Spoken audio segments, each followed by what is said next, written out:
আসসালামু আলাইকুম, কেমন আছেন সবাই? আপনাদের জন্য একটা পোলাও রান্নার রেসিপি নিয়ে আসলাম। ইদানিং নেটে শোনা যায় যে সবাই বলে পোলাও, গরুর গোস্তের বলে গু মাংস, বা এগুলো প্রথম শুনতেছি, এর আগে কখনো শুনি নাই। মনে আরও কিছুদিন বেঁচে থাকলে আরও অনেক কিছু শুনতে পারবো। আমরা ছোটোকাল থেকে শুনে আসলাম যে পোলাও বা গরুর মাংস। ইদানিং যে কী বলে আল্লাহ পাকই ভালো জানে।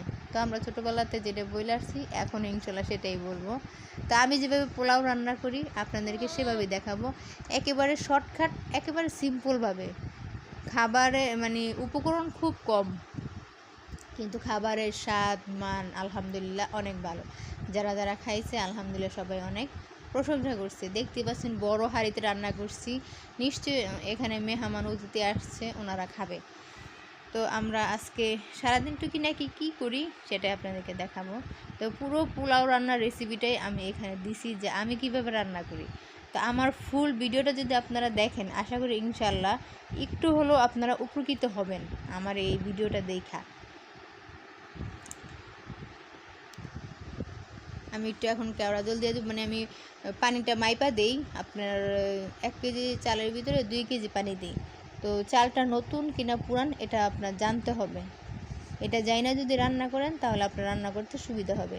তা আমি চালটা আগে একটু ভিজায় রাখি, ভিজায় রাখলে মানে পোলাওটা খুব সুন্দর হয়। এরপরে দেখেন আর কী কী রান্না করছি সেটাও আপনাদেরকে দেখাইতেছি। সবগুলা রান্না তো দেখাইতে পারি নাই। আর এখন দেখাবো আপনাদেরকে বাচ্চা খেতে বসছে। এখানে হচ্ছে সবগুলো বাচ্চা, এই রুমে সব বাচ্চারা খেতে বসছে, আর এর পাশের রুমে বসছে বড়রা, এই রুমে হচ্ছে বড়রা খাইতে বসছে। আর এই যে একটা মাটির স্পেশাল প্লেট দেখতে পাচ্ছেন, এটা হচ্ছে আমার ভাইয়ের প্লেট। ও এই প্লেটে খায়। সবাই বলতেছে আজকে তো তোমার পয়লা বৈশাখ, ও বলতেছে না আমার প্রত্যেক দিনই পয়লা বৈশাখ হয়, আমি প্রত্যেক দিনই এই প্লেটে খাই।